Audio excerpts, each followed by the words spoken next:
We are in the 65th anniversary year of the International Military Tribunal proceedings at Nuremberg.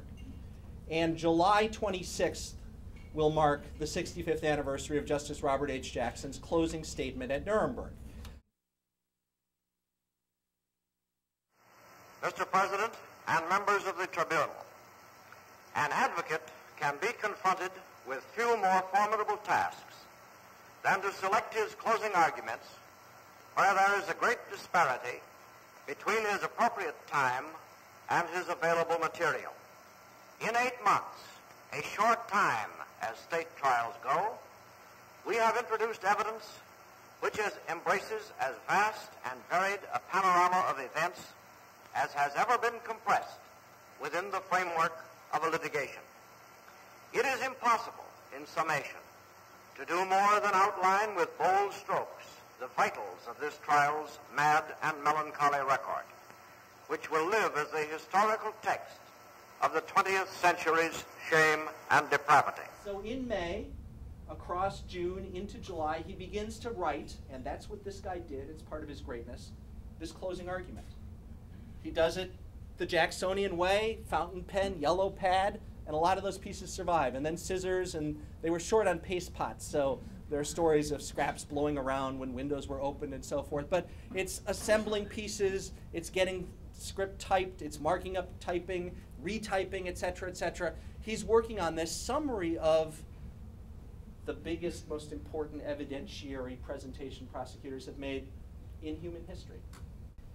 He steps into this courtroom with all of that weighing on him, behind him, deep inside of him, and he throws that look, which is a look of focus at the thing that matters most, completing the job with regard to them, the principal Nazi defense. Jackson speaks for almost 3 hours in delivering this statement, with a recess mid-morning that interrupts it. This is Jackson delivering the argument. And it is a summary of the evidence in this sprawling, complex trial, which is the history of Nazi oppression and war waging in Europe. That it's brilliant and eloquent, and it's on the web, and it's published, and it's used worldwide. It's Jacksonian text, and frankly, he is an English language Shakespeare of the modern age. That's why we revere him and remember him, and I could just say read it for yourself. But frankly, better is to hear it for yourself. So I want to cue up a small film excerpt that will give you a sense of Robert Jackson's delivery. As you know, not much of the Nuremberg trial was filmed. Across all these months, less than 30 hours was filmed. But a passage from the closing argument is captured in this excerpt. And as you watch it, not only notice the power of the presentation and the argument, but for fun, see if you notice anything odd about this film.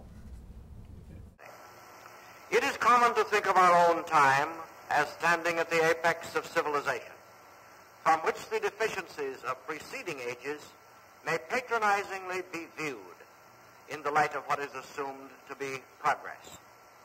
The reality is that in the long perspective of history, the present century will not hold an enviable position unless its second half is to redeem its first.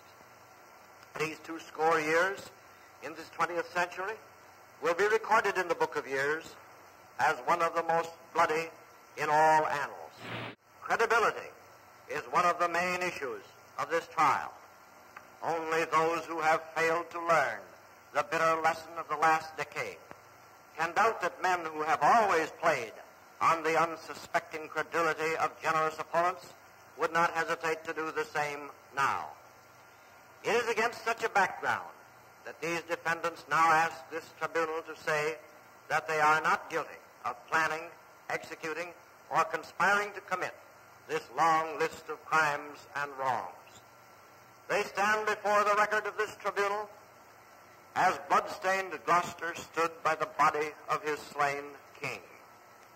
He begged of the widow, as they beg of you, "Say I slew them not."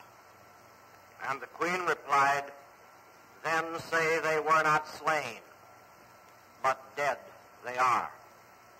If you were to say of these men that they are not guilty, it would be as true to say that there has been no war, that there are no slain, that there has been no crime. closely at and noticed anything odd about? It's reshot. Different tie. His tie changed. Mr. Doyle spotted it. Trial lawyer, fact spotter. Jackson is a long necktie guy in the real photos, and that footage shows him standing wearing a black tie, a bow tie. Indeed, he was wearing evening clothes, and if you look closely at it, you notice something else odd. The British prosecutors all apparently were legless, because behind him you see only chair legs and no human feet. And what's the explanation? That wasn't July 26th either. A couple of days after the Jackson closing statement was concluded, word reached him that the Army Signal Corps, or whoever was supposed to be on the job, had filmed not any of his closing statement.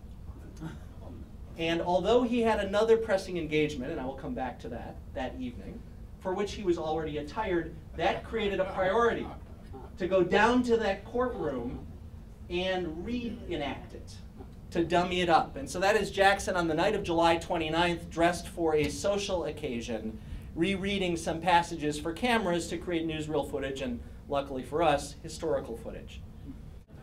Robert Jackson left the next morning, and he flew back Nuremberg to Paris, to the Azores, to LaGuardia, sort of Fort Totten, and then to National Airport. And that's his return to American soil. He'd been away since September of 1945. I did lift this from somebody else who's got their copyright stamp all across it, but you can see the typical dapper Jackson that's on the tarmac at Washington National Airport. He's got his briefcase in his hand, and he's there to greet his family. That's his wife, Irene, who hadn't seen him since the previous September, and that's a kiss for the cameras. You can see the flash extension there. And that's his full family. Irene, after the kiss, got to put her incredible hat back on. It's Fergie daughter-like, almost, I would say. And on the left is Bill, who had come back with his dad, and next to Bill is his wife, Nancy, who'd been without her husband for a year, and Irene and Bob, and Mary and Tom Loftus, Tom's parents, greeting Justice Jackson at National Airport. Robert Jackson believed in Nuremberg and in you. There's that little guy, regular people, but he believed in Nuremberg. It's the only reason he did it. It was the alternative to the path of firing squad and brutality. It was the thing that would sit well on our conscience and make our grandchildren proud of us, he wrote at the beginning of the trial. And at the end of the trial, he said, if this doesn't do it for the world, I don't know where we will look for moral meaning. And you know the story from there. It took 5 decades of Cold War distancing and inattention.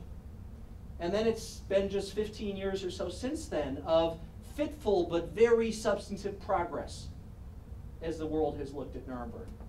And it's seen a lot of things. It's seen the precedent. It's seen the body of evidence. It's seen the legacies in treaty commitments and tribunals that have been created since then.